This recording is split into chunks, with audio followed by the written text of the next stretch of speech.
Saudara, jadi akhirnya pasti saudara sedikit protes dengan saya. Lah Pak Yulius, emang nggak boleh minta? Boleh minta ya, tapi cara mintanya harus elegan. Coba keluarkan dulu sebentar.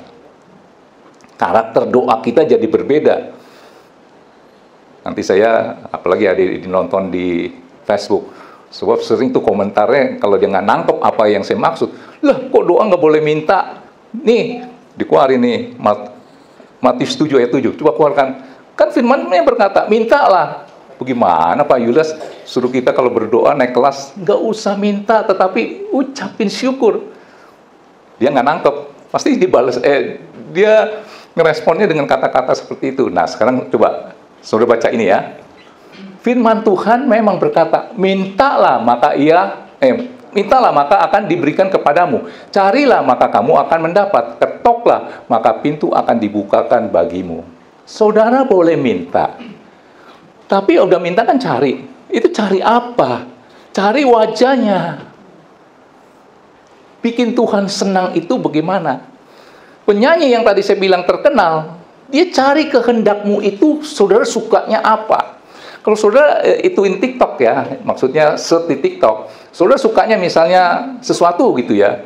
Terus lagi, maksudnya begitu ada yang sesuatu seperti itu, lagi saudara nonton, nanti tanpa saudara sadari, ini algoritma TikTok, yang itu aja muncul. Saya enggak. Coba kalau saudara nontonnya yang lagu rohani gitu ya, lagu rohani, nanti keluarnya dia persembahkan kepada saudara itu di beranda saudara, itu rohani aja. Coba kalau saudara coba nonton dangdut gitu ya, sekali, dua kali, tiga kali. Atau yang keempat kali sampai yang keterusan, dangdut semuanya. Mencari tahu, lu seleranya apa? Begitu juga saudara dalam berdoa, mintalah, maka akan diberi kepadamu. Tetapi ada kata-kata carilah, cari apanya? Wajahnya. Tuhan itu maunya apa? Tangkap. Terus ketuklah, ketuk hatinya. Dengan apa? Mengucap syukur dan puji-pujian. Ini yang saya katakan, power of thanksgiving, artinya kekuatan, kuasa dalam mengucap syukur. Saudara nangkep ini? Ya. Nah, kesimpulannya dengan pembukaan saya tadi, ini karena saya belum mulai ya. Kita melakukan apa yang menjadi kehendak Tuhan, maka Tuhan akan melakukan apa yang menjadi kehendak kita. Tangkap nih, ini garis besar khotbah saya. Ya, kita melakukan apa yang menjadi kehendak Tuhan, maka Tuhan akan melakukan kehendak kita. Kita sering memaksakan Tuhan melakukan kehendak kita tanpa kita mau melakukan apa yang menjadi kehendak Tuhan. Kehendak Tuhan itu ternyata begitu mudah. Saudara harus tangkap dulu, pribadi Bapak adalah Bapak yang rindu memberkati anak-anaknya. Kita punya anak, kita sebagai Bapak yang baik, maunya lihat anak kita happy. Tadi saya jemput cucu saya, karena kalau ketemu saya tanya, happy nggak? Itu yang pertanyaan saya selalu, kamu happy nggak? Terus begitu dia masuk ke mobil, dia panggil saya kan, aku nggak happy hari ini. Itu kita maunya happy. Kenapa kamu nggak happy? Nah, udah curhat lah ini itu ya. Jadi Bapak yang baik di dunia aja lah, nggak usah bilang Bapak yang di surga, mau lihat anaknya itu selalu bahagia, tersenyum. Tadi saya katakan apa? Kita melakukan apa yang menjadi kehendak Tuhan, maka Tuhan akan melakukan kehendak kita. Kehendak Tuhan itu sederhana. Karena pribadi Bapak adalah Bapak yang rindu memberkati anak-anaknya. Keluarkan 1 Tesalonika 5 ayat 16 sampai 18. Tuhan maunya apa? Kita ikutin. Melakukan apa yang menjadi kehendak Tuhan, Tuhan akan melakukan apa yang menjadi kehendak kita. Firman-Nya berkata, bersukacitalah senantiasa. Terus, tetaplah berdoa. Nih, poin yang ininya, 18-nya. Perhatikan baik-baik. Pengucap syukurlah dalam segala hal. Kenapa? Sebab itulah yang dikehendaki Allah di dalam Kristus Yesus bagi kamu. Saudara udah nangkep? Tuhan maunya apa sih? Dia mau saudara lakukan apa? Susah nggak?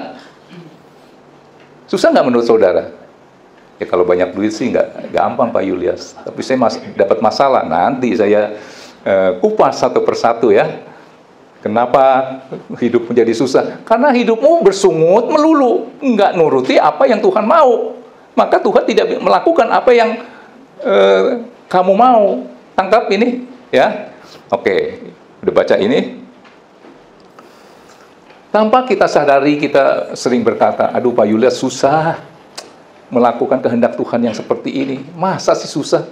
Ini cerita aja ya, dari seorang hamba Tuhan yang sudah jadi almarhum, tapi ceritanya itu memberkati. Ada seorang sopir anak Tuhan, kerja sama bosnya orang Kristen dan aktivis lagi ya, pelayan Tuhan. Setelah kerja 10 tahun, mungkin 12 tahun, si sopirnya itu satu hari sedang mengantarkan bosnya ke satu tempat. Nah, dalam hati dia nih, kebetulan nih, setelah 12 tahun kerja nih, sedikit curhat lah. Kan dia lihat bosnya itu aktivis, melayani, ya, pelayanan, dan di rumahnya, rumah bos itu ada persekutuan doa. Jadi dia ngomong begini, bos, saya pengen tahu nih arti kekristenan yang sesungguhnya. Oh iya, kenapa? Begini bos, saya kan udah kerja 12 tahun nih sama bos. Tiap kali ada persekutuan doa di rumah bos, saya hadir. Dan kalau saya nganter pelayanan ke gereja anu atau persekutuan doa anu, bos juga hadir, saya juga hadir. Bos nyanyi, tepuk tangan, saya juga nyanyi di belakang. Ya terus, kok kenapa ya gaji saya 12 tahun kayaknya begitu-gitu aja, nggak ada bedanya dengan orang lain yang kerja kepada bos yang bukan anak Tuhan. Apa sih bedanya? Apa arti kekristenan? Maksudnya kalau bosnya Kristen kan ya beda lah gitu ya, betul kan? Apa arti kekristenan yang sesungguhnya? Maksudnya mau nyinggung kali ya. Kekristenan kan identiknya kasih ya. Kayaknya nggak ada bedanya tuh sama si Ujang yang kerjanya sama si Anu. Dia namanya kita kasih Ujang. Sama si Budi tuh yang kerjanya di bosnya yang bukan Kristen, gajinya sama. Apa bedanya? Oke. Nah, kita sering tuh seperti itu ya. Akhirnya bosnya bilang gini, Jang, saya juga mau curhat, boleh nggak? Oh ya boleh bos. Ya, begini Jang. Sebenarnya waktu kamu kerja dulu 12 tahun yang lalu, tadi saya bilang 12 ya, 10 saya naikin ya 12 biar jangan bingung. 12 tahun yang lalu, waktu kamu kerja, lamar gitu ya, kan dikenalin mungkin oleh seseorang. Waktu kamu kerja 3 bulan, itu sebenarnya saya mau keluarin kamu. Habis kamu kerjanya itu datangnya selalu siang. Datang siang, pulangnya mau cepat. Dan sering bolos. Sebenarnya saya tahan-tahanin diri tuh. Saya cobalah mungkin 3 bulan kamu berubah. Ternyata tuh kamu nggak berubah-berubah. Jujur nih ya Jang ya, sebenarnya 12 tahun yang lalu udah saya mau berhentiin kamu. Tetapi saya tahan-tahanin diri lah karena saya melihat istri dan anak-anakmu itu perlu nafkah. Kamu kan tulang punggungnya. Kalau kamu diberhentiin nggak kerja bagaimana? So nangkep ini. Jadi yang makan hati sebenarnya si bos apa si Ujang? Jujur.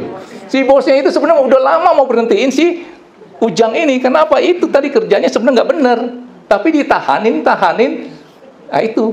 Karena ada kasih. So nangkep ini. Nah kita juga sering seperti itu.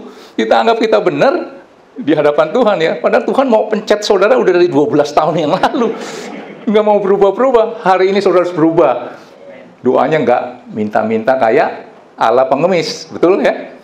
Naik tingkat, syukur, gitu ya. Oke, nah, saudara, manfaat bersyukur adalah ketika engkau bersyukur, bersyukur lawannya apa? Bersungut ya. Bersyukur itu